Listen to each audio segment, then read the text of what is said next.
keep coming to my head. And I was like, ah, I don't know this woman. No, I only they watch her film. Oh. I don't really know am. I don't even really they follow. I say, oh, you know, all these celebrities, they never talk to maybe fans or something. I don't know anything about fan and any of those stuff. I swear with my life, I don't know. I don't even follow her. Because of this message I had to pass, I had to go to her page first to go and type. When I remember that, oh, she's passed, I don't know if anybody would have seen the message. So I decided to test Empress. People call her Empress. I actually saw Mrs. Empress at Tosin's videos. So I saw it and I pray she looks at it. I hope she does not think I'm here to um to want to make clout or anything.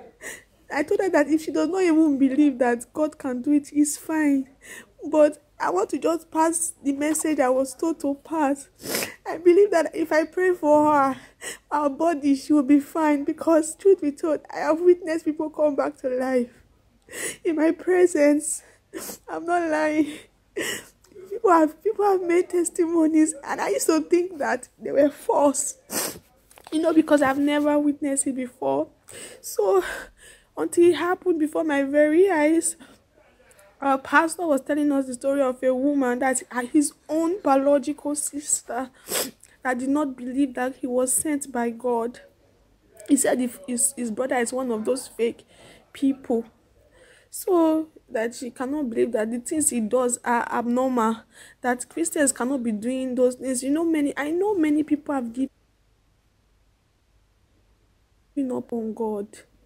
I will not lie that I don't know. But that does not mean that God is not in the business of doing things or turning things around. Before I used to be a sick patient. I'm not lying. I had this goiter. I still have my results, my everything, my scan. Then they're still in my bag. Just one encounter, I was healed. I broke my leg too while I was in secondary school one certain time. The same thing, I was healed. I've seen people raised back to life in crusades, like in our crusade before. I witnessed a bus driver life that the brother was not coming for the crusade. He only came to drop people for the crusade. So as he was going back home, all those shatter. So he was caught that his brother just slumped and died. So the guy rushed home. I was like, I'm just coming from a crusade. Let me go and drop my brother body there. If God can. I know that man did that thing out of faithlessness. I'm very sure. He just wanted to just maybe try and prove. I'm very sure. But to his greatest surprise, as he was getting close to the venue of the place, he brought that stood up back to life, and only him one, they did not call him out, only him one walked from the back. Nobody knew why he was walking down. He came to the front and asked my pastor, who are you? How did you know me? How did you come to call me? He was so thankful. The brother goes to our church now. I'm telling you that I'm not trying to sabotage your faith or your lifestyle or your living with God. No. With God, everything is by faith, and I believe that He told me to do this. I'm not saying that you are delegated to do rest to actually do it, but if you look at the Bible verses I dropped, there were in Ecclesiastic when Solomon said, "A time to die, everything there is a season and a time for every purpose under heaven." He went on and said, a time to be born and a time to die. That's what he said. Then I've always heard my pastor say this thing, like, you don't know that you can change your future if you don't like the directive it's going. And I'm like, how do you mean? I too am not just 100%. On Sunday I was prayed for, but I was healed, confirmed. And in the middle of the week I noticed that I find it very difficult to eat or swallow anything, so I've just been taking water or super, something to keep me, that give me some energy. Today I was at my shop, so I was selling. I've never done this before, so please, nobody should attack me. I beg you in the name of God. You think God's severe? I had to come to my house and I had to come out. rest. So I was resting and all of that, but I was so hot, like my body was like on fire and everything. I was hungry, but I couldn't swallow a thing. Food was made for me, but I couldn't eat it. So I just took water again. So in the pain that I was feeling, the excess pain, because I've had my, I'm not a pastor, I'm not a preacher, I'm none of those stuff. So as I was really concerned about myself, I was like, God, because I one day my sister told me she was having this severe cramp. I've heard people say it before in my church, but it has never really worked for me that way. So she said she had this severe cramp. So she thought she was even going to die. So while she was on the bed, she spoke in tongues. So she was praying. So she asked God, God, what can I do for this cramp to go? Because I can't bear it anymore. So she said that she heard a voice telling her to do song of praise, that she should dance. So she said that, how can somebody that has serious menstrual pain be dancing? Is it not death that is that? The voice now said that, Shay, you said you wanted to do something for me. So she said, she now thought again, like, if God had said that he wanted her to give praise and dance, then it means that God knows that she's already in severe pain already. I would not want to maybe put more pressure on her. So she decided to do it.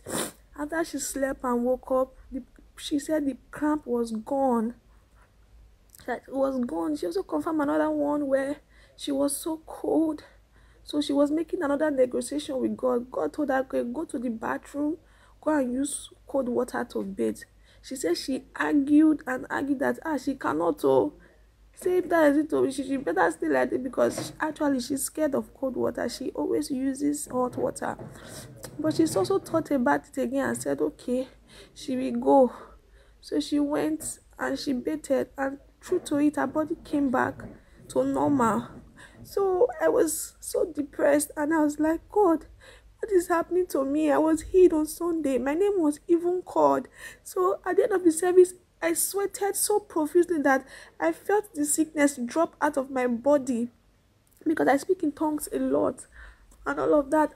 And I'm like, God, is this fate that is testing me, or I'm not doing something right for you, or something is not right somewhere?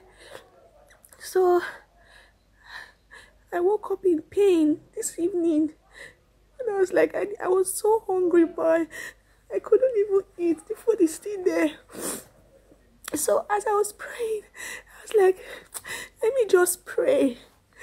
I wanted to test the same thing my sister tested. So I asked God, truthfully, that I am truly tired, though, that I don't want to say that I've run out of faith and all of that, because that's how the devil gets vulnerability with Christians and all of that. So I cried in pain. I was telling God as I was praying, what can I do? If he misses me going out, I will go. I will use my lifeless body to go there. I don't care. Just that I really, really want to eat. Imagine me not eating for 3 weeks. And I'm wondering how I'm still living there. It's really miraculous, first of all, that I'm living on water. I can show you guys all the water. Look how what I've been drinking. These are my mantle from church. I've finished 3 already for that 3 weeks, and I want to enter a new one. I have my mantle on my leg. I'm sorry, my room is so rough because I have not had time because of the whole thing. I wore my mantle on my leg. You can see it. 3 days of mystery. I'll get my banner to cover myself. So I was like, as I was praying, the only thing I was hearing, because I was trying to command the devil inside of me, because my pastor told us that whenever you feel uncomfortable, you feel one kind, imagine that it is the devil that is doing it, and tell him that it should be cast out of you, that you are a child of God. Remember him, that You are a Zionite and all of that. I did all of that. So I just went into speaking in tongues for some minutes. I was speaking in tongues and I was speaking, trying, because I was telling God that I don't even know how your voice really sounds, because it's honestly, truthfully, it's only once I heard the voice of God. That was the first time I found God, when he told me to go to church. That was the last time. I don't know if I've ever heard him before. So I was like, I really